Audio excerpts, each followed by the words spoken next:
Hello everyone. Welcome to the virtual classes of Oscar Public School. How are you all, class 6?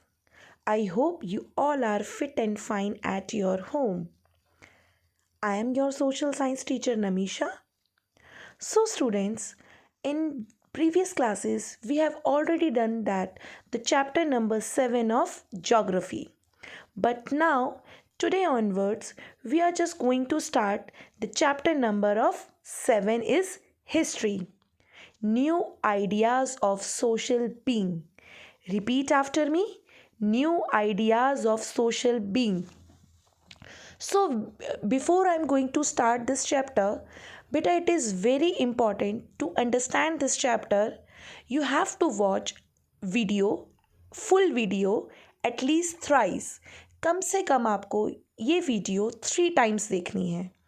If you having any problem any particular word, so you have to use the dictionary. अगर आपको किसी word में problem होती है, so you have to take a dictionary. If you don't have dictionary, so just use the Google dictionary. Okay, you can check from the Google as well. And in this chapter beta, we are just going to the learning objects are the Vedic period, Upanishads, time of composition, the main books, Jainism, philosophy, the decline. So in today class we are just our video has completed on that the decline of Jainism.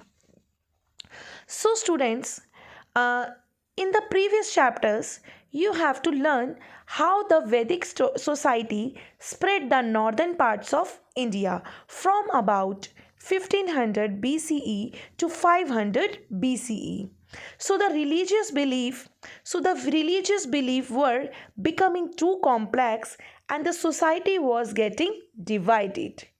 We have already read about now the society has been divided in a four words like Kshatriya, Vaishya, Shudra, and Brahmin. The battles for the greed of land, property, and the power were the race.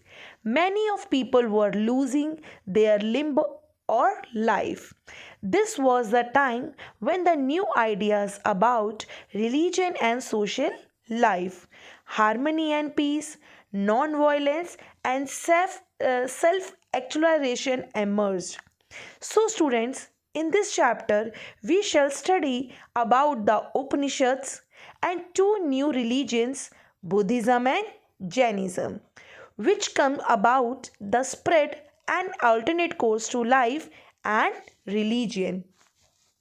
So students, the later Vedic period. So बच्चे, in this later Vedic period, later Vedic period means after that the वैदिक period. अभी हमने previous chapter में वैदिक period के बारे में पढ़ा था जहाँ पर वेदों का निर्माण हुआ. सेम एज दैट लेटर वैदिक पीरियड यानी डिक्लाइन ऑफ वैदिक period. So decline of Vedic period, Brahmins has acquired very important position in the society. They were dominating every aspect of life of people. We have already words about this. हम पढ़ चुके हैं इस बारे में. Basically, there was a four one Brahman, Kshatriya, Vaishya, and Shudra, and Brahman are superior to all. These retain education and their birthright and thus exploit the simplicity and innocence of people. अब ब्राह्मण्स क्या समझने लगे थे कि they have a dominating all the sections of society and they have a birth right to take a education and they are exploit means शोषण करना. ठीक है, exploit the simplicity and innocence of people. बेटा, I am just explaining this part of you in a bilingual Hindi as well as in English. but you are studying in a English medium, so just focus on the English word. That's why I'm saying this, कि if you having a problem in a proper word, you can underline the word and check from the dictionary. And whenever you are watching this video, just take the book and take the pencil also, and if you having a problem in a particular line or paragraph, you can underline the line and paragraph also. So, students, the Brahmin were insisting of their intervention of all aspects of life, since only they knew how to read Sanskrit. They started to interpret the religious texts to suit their own interest. As you know, beta, Brahmins are thinking that they are superior to all, so they are insisting to everyone कि you have to just intervention of in all the aspect of life, and they can read the Sanskrit is a language, bacche.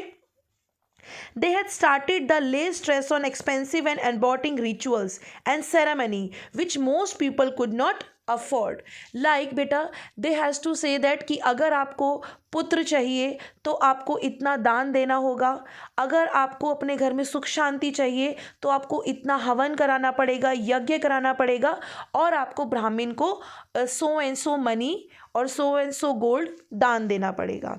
So these have इन्होंने लोगों पर stress डालना start किया कि आप expensive से expensive चीज़ें दान कीजिए, रिचुअल्स बनाए, सेरेमनीज बनाई जो सम टाइम पीपल अफोर्ड नहीं कर पा रहे थे. They started demanding gifts and donations in return for the ritual. यानी कि ये उस हवन करने का, पूजा करने का, सेरेमनी करने का they have to take a charge. यानी कि ये डिमांड करते थे कि हमें इतना खाना चाहिए, इतने कपड़े चाहिए, ये सामान चाहिए. सो दे डिमांडिंग एंड डोनेशन मांगने लगे. So the made people believe that this was akin to pleasing the gods. But अब धीरे धीरे क्या हुआ, लोगों ने इन सब चीज़ों से रिजिड होना शुरू कर दिया, परेशान होना शुरू कर दिया. The rigid compartment, the classes of level in society, they were have to learn the previous chapter, become a major cause of retreatment and discontentment among the common people. Now बेटा society have divided in many sections. बहुत सारे sections में society बढ़ चुकी थी. Rich poor, Hindus, religions, ये सब start होने लगा. So the grading of land, अब लड़ाई किस चीज़ में होने लगी, ज़मीन के लालच में. The greed of land, property and power was the cause of many battles. Battles means लड़ाइयाँ. ठीक है, हमने पढ़ा था ना, battle of Plassey, battle of Buxar पढ़ी थी हमने. So what is the main cause of that battles, उन बैटल्स के कॉज क्या थे, किस कारण से वो बैटल्स हुई. जस्ट ग्रीड ऑफ लैंड, यानी कि ज़मीन के लालच में, प्रॉपर्टी एंड पावर के लालच में. They knew development taking place in society and full of distrust and division with the led rise of newer religion philosophies. यानी कि इन सब चीज़ों ने, नए डेवलपमेंट ने, नई थिंकिंग ने, some time people are distrust, यानी कि एक दूसरे पर ट्रस्ट ख़त्म होता गया, और इसी से एक न्यू रिलीजन्स का स्टार्ट हुआ. द फर्स्ट वन इज उपनिषद. उपनिषद बेटा, this is the Sanskrit word which means sitting near or sitting close to. ठीक है, what is the meaning of Upanishad? Upanishad is a Sanskrit word. ये कैसा वर्ड है, संस्कृत वर्ड है. इसका मीनिंग क्या है, सिटिंग नियर, यानी कि पास में बैठना, और sitting close to implies listening closely to guru and spiritual teacher. यानी कि अपने गुरु के पास बैठकर या गुरु के साथ बैठकर आप शिक्षा ग्रहण करें. Who has be basic knowledge about the universe, यानी कि इस ब्रह्मांड के बारे में, इस वर्ल्ड के बारे में बेसिक जानकारी लेने को ही उपनिषद कहते हैं. जैसे आई am just taking your class, but now I am taking your class और वर्चुअली. ठीक है, आपको वीडियो कॉलिंग पे या वीडियोज़ में आपकी क्लास ली जा रही है, but in that time Upanishad means पहले गुरु बैठता था, उसी के पास उसके शिष्य बैठे होते थे और वो क्लासेस लेते थे, और गुरु उन्हें ईच एंड एवरी सोसाइटी के एस्पेक्ट, पूरे वर्ल्ड के बारे में, पूरी यूनिवर्स के बारे में नॉलेज देता था. It connect to the period in time when group of people sat near the teacher and learned from the ashram. वैसे हमने 4 आश्रम्स पढ़े थे. Tell me about the 4 ashrams. ब्रह्मचर्य आश्रम, गृहस्थ आश्रम, Vansprad ashram and sannyas ashram. So these are the 4 ashrams which were located forest or away from the civilization. ये हमने already वैदिक पीरियड में पढ़ा था कि ह्यूमन बींग हैव अ 4 आश्रम. फर्स्ट वन इज अ ब्रह्मचार्य आश्रम, सेकेंड वन इज अ गृहस्थ आश्रम, थर्ड वन इज अ वानप्रस्थ आश्रम and the fourth one is sannyas ashram. The time of composition. Now the historian have assured that date of composition of Upanishad is later Vedic period. यानी कि उपनिषद का composition कब हुई, कब बनाए गए उपनिषद? After that Vedic period or later Vedic period. So in fact there were written over a long period of time and yet not have been written by a one person. बेटा उपनिषद किसी एक person ने नहीं लिखे. They have a lot of persons who are adding the things. ये हम इसके बारे में भी next पढ़ेंगे. There is a commonality and some continuity for thought and approach. The main books. So beta there are more than 108 Upanishad. 108 Upanishad हैं but few are very important and considered as a important Upanishad. यानी कि total अगर हम कहें so there is a 108 Upanishad but इसमें से कुछ Upanishads हैं जिनको की काफ़ी importance दी गई है. So basically 7 Upanishad which were the most important and another 5 have some relevance. So the basic concept इस उपनिषद में basic concept क्या था? Life and death के बारे में, यानी कि जीवन और मृत्यु के बारे में. ठीक है.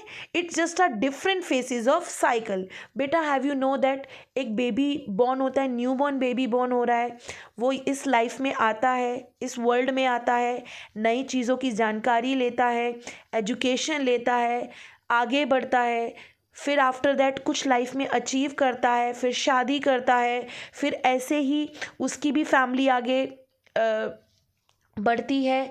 देन आफ्टर दैट वो ओल्ड हो जाता है और फिर दोबारा से वो मर जाता है. So this is the cycle of life. कोई इंसान पैदा हुआ, बड़ा हुआ, चीज़ें आ रही एंड आफ्टर दैट वो इस दुनिया से चला जाता है. सो बेसिक कॉन्सेप्ट क्या है उपनिषद का? उसमें लाइफ एंड डेथ के बारे में ही बताया हुआ है. They are different phases of life cycle. There is a life after death, यानी कि मरने के बाद एक नया जीवन शुरू होता है. And there is a system of rebirth, जिसे हम कहते हैं कि कोई इंसान मरा तो उसके बाद कोई पैदा हुआ. जैसे कहा जाता है हिंदू रिलीजन में और है ना उपनिषद में या वेदों में भी लिखा गया है कि मरने के बाद इंसान दोबारा किसी और योनि में जन्म लेता है. Like there is a life after death and there is a system of rebirth which depends on deeds of individual during his or her life. कि आप जैसा कर्म करोगे आपको आगे चल के वैसा ही जीवन मिलेगा. अगर आप अच्छी डीड्स यानी अच्छे कर्म करोगे, Karma depends on your future. ठीक है, यानी कि आप जो करेंगे आपके फ्यूचर, वो आपका फ्यूचर उस कर्मा पे डिपेंड करेगा. If you are doing a good deeds, आप अच्छा बोलोगे, सब लोगों के साथ हेल्पफुल रहोगे, सच बोलोगे, ठीक है, चोरी नहीं करेंगे, गाली नहीं देंगे, तो आपकी लाइफ आगे चल के अच्छा कर्म करोगे तो आपको अच्छा फल मिलेगा. और उसके बाद एवरी पर्सन का रीबर्थ कि वो आगे चल के अगले जन्म में क्या बनता है ये डिपेंड करता है उसकी डीड्स पर, यानी कि उसके कर्म पर. They have talk about the atma के बारे में बताया गया है. And that the soul link to the power of universe called Brahman. यानी कि आत्म किससे मिल जाता है? ब्रह्म से. ठीक है, यानी कि आत्मा किससे मिल जाता है? सोल, जिसे हम आत्मा कहते हैं. ठीक है, आत्मा किससे मिलती है? सोल जो है वो पावर यूनिवर्स से यानी कि ब्रह्म से जुड़ी होती है. The Upanishad have tried The Upanishad have tried, basically beta, it the tell about the people who man and should be good deeds in life as is always advised to by the soul. This help in attaining salvation. What is that meaning of salvation? Salvation is moksha. Moksha means they are just मोक्ष is a Sanskrit word, यानी कि दोबारा दोबारा जन्म से मुक्ति, ठीक है, सेल्वेशन और freedom from the cycle of life, death and rebirth, यानी कि जन्म हुआ, मर गए, फिर दोबारा जन्म हुआ, इन सब चक्रव्यूह से छुटकारा. Now the Jainism. Have you listened this word Jainism? Lord Mahavira is said to be founder of Jain religion. Who was the founder of Jain religion? Lord Mahavira. बेटा although there is a gurus of Tirthankar, यानी कि बहुत सारे ऐसे तीर्थंकर हुए 3000 BCE में, बहुत सारे ऐसे तीर्थंकर हुए जो कि वेदास में बताए गए हैं. बट फॉर्मलाइज इस रिलीजन को किसने स्टार्ट किया? 24 तीर्थंकर जो थे वो थे लॉर्ड महावीर, ठीक है, यानी कि महावीर, प्रभु महावीर जिन्हें कहा जाता है, ये 24वें तीर्थंकर थे जिनको कि गुरु माना गया किसका? जैनिज्म का. Lord Mahavir was born in 599 BCE at Kshatriya Kund, which was the part of Vaishali. ठीक है, ये वैशाली का ही एक पार्ट था. Vaishali is a place in Uttar Pradesh और बिहार के आसपास का एरिया है. He was the son of king Siddharth, यानी कि किसके सन थे ये? एक बहुत बड़े किंग थे जिनका नाम था Siddharth. And his mother name was queen Trishala. इनकी मम्मा का नाम क्या था? Trishala. They were religious people and were follow the Lord Parshvanath. At the birth he was named Varthaman, यानी कि लॉर्ड महावीर का नाम क्या था पहले बचपन में? Varthaman. He was very curious and they, when he was courageous, one day when he was young, he was saved a friend from his a snake while playing, and it said the fearlessness bravely earned him and the title of Mahavira. Lord Mahavir को Mahavir title कैसे मिला? बचपन में ही इनके एक दोस्त थे, उनको स्नेक काटने आ रहा था. स्नेक मीन्स सांप. तो इन्होंने उस सांप को क्या करा? उस सांप से अपने दोस्त को बचाया, और तभी सब लोगों ने कहा कि ही वॉज वेरी ब्रेव. कितना ब्रेव है, कितना फेयरलेसनेस है इसमें, यानी कि इसमें बिल्कुल भय या डर है ही नहीं, इसीलिए उनको टाइटल दिया गया महावीरा. ठीक है. Although he was born as a prince, यानी कि ये क्या थे? एक प्रिंस थे. He started a simple and very simple life, and his life did not have any linking of material things. बेटा material things क्या होता है? The things which are like a big house, a car, the things we are just use in our daily life, like इतना अच्छा सा bed, बहुत सारे ornaments, घूमना, प्ले करना, ये सारी चीज़ें मटीरियलिस्टिक चीज़ें हैं जो हमें हैप्पीनेस प्रोवाइड कराती हैं और हमारे कंफर्ट के लिए यूज़ होती हैं. सो इनका basically he was very simple person. He did not like a material things, यानी कि ये एक प्रिंस होते हुए, एक राजकुमार होते हुए भी इनको मटीरियलिस्टिक चीज़ों से प्यार नहीं था. ही क्विट द मटीरियल वर्ल्ड, और एक टाइम ऐसा आया इन्होंने ये मटीरियल वर्ल्ड, यानी अपना घर, अपना महल, अपना फैमिली, ये सब छोड़कर इन्होंने एक सिंपल मोंक मीन्स साधु, ठीक है, संन्यास ले लिया. एंड वर्ल्डली इन्होंने घर, परिवार, फैमिली, ये सब छोड़ के एनलाइटमेंट की खोज में चले गए. What is that meaning of enlightenment? A term is used convey that the individual grain true vision and divine wisdom, यानी कि अपने आप को जानने के लिए जब हम साधना करते हैं तप करते हैं, इसी को अपनी शुद्धि पाने के लिए, अपने अंदर ब्रह्म ज्ञान को पाने के लिए ये शुद्धि की जाती है। बेसिकली अपनी इसके लिए हमें एंटलाइटमेंट लेने के लिए हमें अपनी फैमिली को, मटीरियलिस्ट चीज़ों को, घर को छोड़ना पड़ता है। तो इसके लिए हमें क्या है, एक ट्रू विजन, यानी कि अपने मस्तिष्क में, अपने अंदर चीज़ों को झांकने के लिए इसी को एनलाइटमेंट कहा गया है।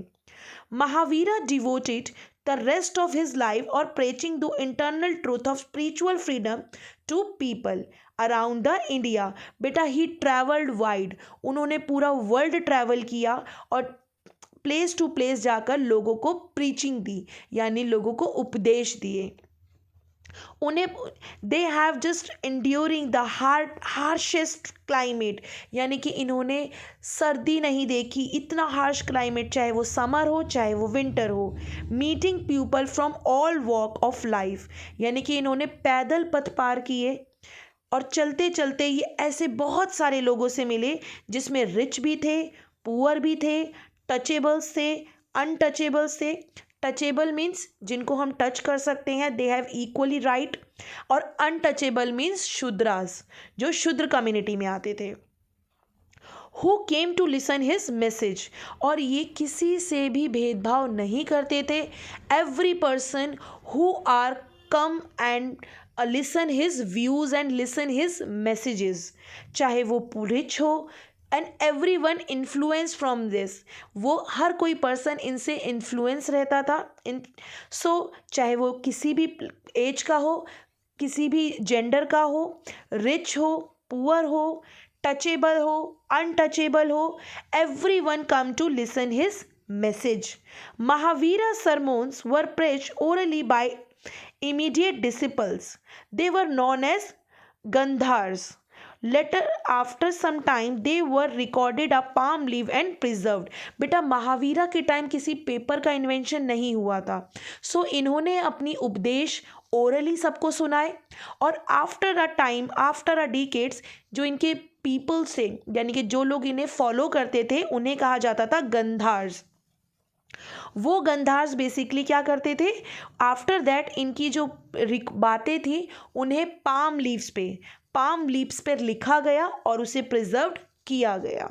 ठीक है, so I am just resting the class here only बच्चे, I am just resting the class here only.